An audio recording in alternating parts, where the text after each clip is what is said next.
Colin, fairly comprehensive defeat. Why did that happen against Limerick today? Oh God, it's hard to talk about it now. Listen, I suppose we started in the game. I thought the atmosphere was good, but invariably Limerick were getting their scores an awful lot easier than Clare. And at half time, Limerick had 7-8 scorers to Clare's 1. I think that probably told its tale.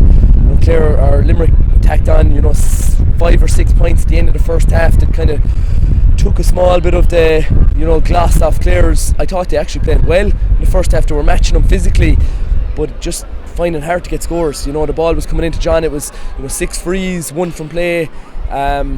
We just struggled, I think, to get the ball over the bar, and struggled with the amount of scores we had. And I think when Limerick were just so free flowing, and then we needed something to happen in the start of the second half. We needed an early goal or something like that. And very first ball that comes out, Limerick win a free, score goes over the bar, and momentum is killed straight away. So listen, Limerick are a great team, and they've they showed a lot of signs of it today. But you're talking about All-Ireland champions, and they've definitely lifted the bar, I think, around the place. And to bring on 4 subs at the end of the game, they're fighting for their lives. Dan Morrissey, Shane Dowling, Darragh O'Donovan and Seamus Flanagan, who'd walk onto most inter-county teams. That was probably the big difference on the day. Do Clare lack a bit of depth now? Because at times I've had a few pops that Clare are lacking a couple of hurlers, even a couple of great hurlers. Are you kind of lacking the depth even in the first 15? Yeah, I think so. I think we probably lost a few leaders. I think there's a few lads that maybe drifted away in the last couple of years that maybe, I suppose, through different circumstances. But yeah, I think we have probably 10 really, really quality hurlers out there, and then we're probably looking at who's on form and who's playing really well at the time then to fill the other spots. And whereas you look at Limerick, where they're fighting for their lives, Tip are fighting for their lives to start on the team.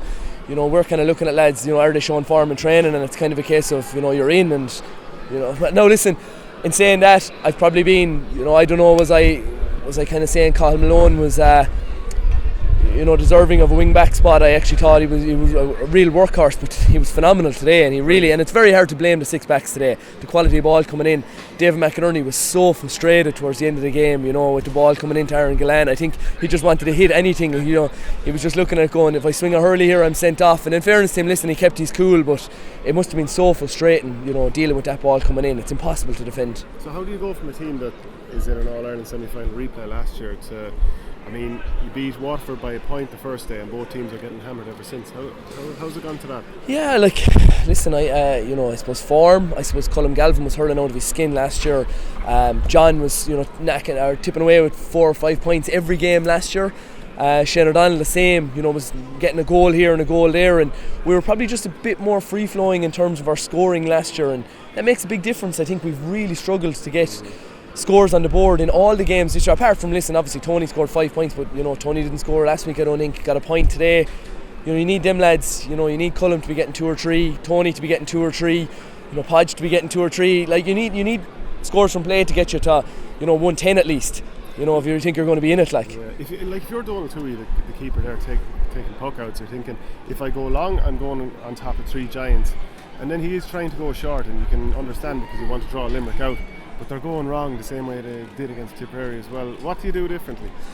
Yeah, Limerick set up really well, and you have to give credit to Paul Kinnerk, I suppose, and John Kiley. They're looking at that and going, what are Clare's weaknesses? Now, I don't know that they help. I think the tactic is starting Podge at wing forward. We didn't really use him for a sharp puck out or for anything, so then you're limiting your options, and you've only one option, and that's hit it down on top of Peter Duggan. So what are the Limerick half back line? They're 3 big lads. What are the Limerick half back line going to do? They're only going to drift across on top of him, win the breaks. I thought Cian Lynch won every break out there today, but their basics are so good.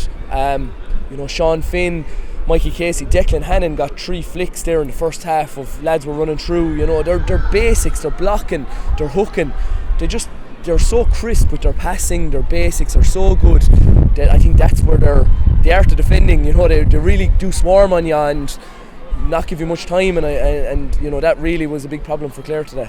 Clare aren't out yet though. That's the amazing thing, and I said this at the very start. I said them beating Waterford left them with a chance. I was kind of saying that they're going to be in with a chance, but they're going to have to come up with something Houdini-like, I think, to create a performance next week against Cork. Management are really going to have to get the players to buy in.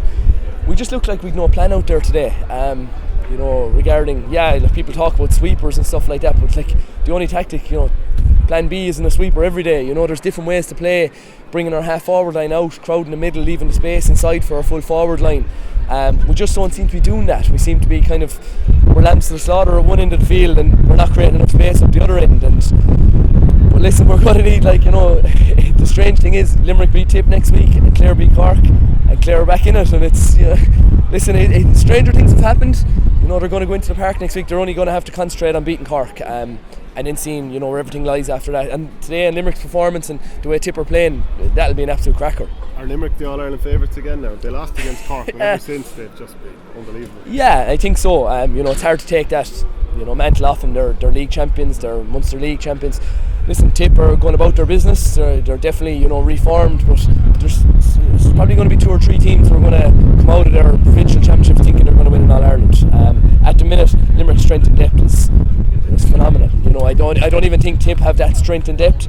I think they have a lot of scorers, in fairness, but you know, to bring on the 4 players of the calibre they have there, you know, Paddy O'Loughlin doing extraordinarily well last week, dropping, you know, Diarmuid Burns last week, and then Diarmuid Burns comes in and scores 2 points there at the end of the game, and Dan Morrissey comes back in, and you know, you've a half back line there who's, you know, just absolutely chomping at the bit to get in there, like, and then you've William O'Donoghue who's, you know, tapping away with 2 points or whatever it is, and then Darragh O'Donovan to come on to finish the game out. It seemed like, you know, it wasn't that William O'Donoghue was playing badly, it was just we're going to unleash, like, and I think that's where other teams are, you know, falling behind. You know, even Waterford, I suppose, as well, just missing that 1 or 2. I think Alan Cadigan is a big plus being back for Cork. He takes the pressure off Hoggy, I suppose, but Clare are probably short them a couple of players to really, you know, drive on from here. Just a final question, can you take any positives out of today? Oh, it's very hard to. I suppose, listen, like, you know, you've a couple of lads there who are going to cut their cloth. I suppose Diarmuid Ryan is very young. People forget that. You know, I think that he's only 19. Aidan McCarthy's sitting his leaving cert, you know, at the minute. Like, it's, you know, maybe there is another wave of them coming, but listen, you know, it's going to be very hard to lift that camp this week, and I think they're going to need something extraordinary next week. A great start, I think, in the crowd to get really behind them for them to be in with any chance at all.